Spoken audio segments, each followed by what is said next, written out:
Antes que nada, antes que empezar con el tema que me ha sido propuesto, querría expresar mi más sincero agradecimiento a la Universidad Regiomontana por haberme cursado esta invitación. Realmente es algo más que una invitación a hablar sobre una determinada temática en la Cátedra Bicentenario. Es una invitación a hacer una inmersión dentro de México, dentro de Monterrey, y encontrarme con colegas, con estudiantes, con amigos, con muchas personas que me han acogido con un cariño y una generosidad que solo puedo hacer intentar corresponder a ellas. Así que a todos ellos muchísimas gracias. No puedo individualizarla porque sería muy larga la lista y porque me dan un tiempo reducido para mi conferencia. En segundo lugar, y como último preámbulo, quiero transmitirles el saludo muy cariñoso del director de la Real Academia de la Historia, don Gonzalo Anes, marqués de Castrillón, que me hizo patente que diera esta muestra de agradecimiento de la Real Academia de la Historia a la Universidad Regiomontana por haber buscado entre las filas de la corporación pues alguna persona que pudiese hacerse cargo de esta temática. Finalmente la elección recayó en mí y no puedo decir más que estoy muy contento de que así sea, porque me ha dado una oportunidad de volver a Monterrey, una oportunidad de nuevo de estar en esta ciudad y de hacer nuevos amigos en ella. Así que muchísimas gracias, el saludo del director de la Real Academia de la Historia y sin más comienza pues esta pequeña disertación. Cuando se trató de buscar la temática que finalmente podía encajar, pues esto fue el resultado de una serie de correos electrónicos que mantuvimos doña Leticia Treviño y yo durante bastante tiempo, porque había que encajar dentro de lo que era un ciclo de conferencia, una conferencia concreta. Al final yo seguí manifestando que hablar de la reacción de los coetáneos y además de la situación del pensamiento de la historiografía española actual era demasiado, porque es demasiado profundo, es demasiado intenso, es demasiado extensa la exposición de todos estos temas, pero en fin, como al final es el acuerdo al que llegamos, intentaré ser fiel al mismo e intentaré cumplirlo en la medida de mis posibilidades. Se ha dicho, y con razón, que la independencia de México no fue para España no representó para España una conmoción parecida a la que representó el 98, es decir, esa conmoción representada por la pérdida de los últimos restos del imperio colonial, lo que ya solamente era un imperio insular, es decir, Cuba, Puerto Rico y Filipinas. Allí, ese año, el 98, se produjo un movimiento en España, un movimiento intelectual muy importante, de carácter regeneracionista, provocado por esta pérdida que se atribuía pues, al mal gobierno que imperaba en España, a la incapacidad del régimen político español para hacer frente a sus compromisos tanto en el interior como en el exterior, y fue sentida como una pérdida nacional de un carácter extraordinario, fue sentida como un verdadero desastre. Siempre se ha hablado del desastre del 98, igual que se ha hablado de la generación del 98 a la que pertenecieron pues escritores muy conocidos, ¿no? Pues como Antonio Machado, como Azorín, como Pío Baroja, etcétera.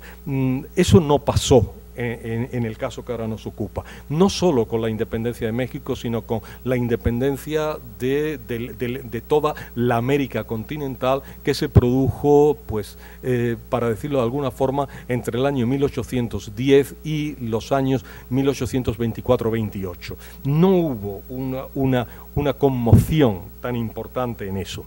Incluso se ha llegado a afirmar que no hubo ninguna conmoción. En el año 1944, un conocido profesor español, don Melchor Fernández Almagro, lanzó un texto fundamental que tituló La emancipación de América y su reflejo en la conciencia española. Este texto, un texto fundacional, un texto básico, pues hablaba de cuáles habían sido las consecuencias y se hacía la siguiente pregunta. ¿Se produjo ese fenómeno de una honda impresión primera en la masa general del país? Y se contestaba, la lectura de memorias, crónicas, periódicos y cualquier clase de textos coetáneos y relacionados de alguna manera con la fecha y sucesos aludidos inclinan a dar una respuesta negativa. No hubo esta conmoción.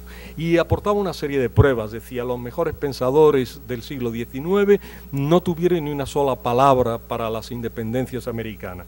Interrogaba a Jaime Balmes, a Juan Donoso Cortés, las memorias de Antonio Alcalá Galiano y no encontraba nada. El final, por lo tanto, decía, no solo los grandes pensadores no pensaron en esto, sino que incluso a partir de la fecha tan temprana como 1825, es decir, el año siguiente a la gran batalla de Ayacucho, América languidece en la prensa española y desaparece de las preocupaciones nacionales.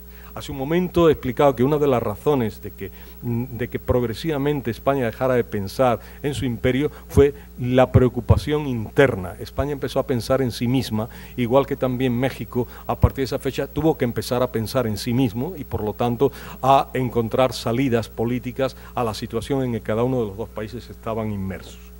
Hoy día estas tesis pues han seguido predominando entre algunos de los mejores historiadores españoles actuales. Antes citaba en una de las entrevistas en las que he tenido oportunidad de participar en el día de hoy, citaba la figura de José María Portillo, Chema Portillo para todos nosotros, ¿no?, que en un artículo, es uno de los mejores historiadores del derecho constitucional español, en un artículo publicado en una revista mexicana, la revista Secuencia, que publica el Instituto José Luis Mora, de Ciudad de México, pues decía lo siguiente, cito textualmente: siempre ha sorprendido a la historiografía española el hecho de que la pérdida colonial más masiva sufrida por cualquier monarquía europea hasta el momento no hubiera provocado en los años 20 y 30 del siglo XIX una reacción intelectual o política similar a la que sucedió a la pérdida de algunas islas en el Caribe y el Mar de la China a finales de este siglo. Dejando aparte este tono, ¿no?, que es muy propio de este historiador, ¿no?, de no dar importancia a las cuestiones del Imperio Español y a Filipinas, Cuba y Puerto Rico, tratarla, ¿no?, de este modo algo despectivo, ¿no?, con unas islas en el Caribe, en el Mar de la China. Bueno, parece un poco despectivo. Aparte de eso, ¿no?, que no me gusta.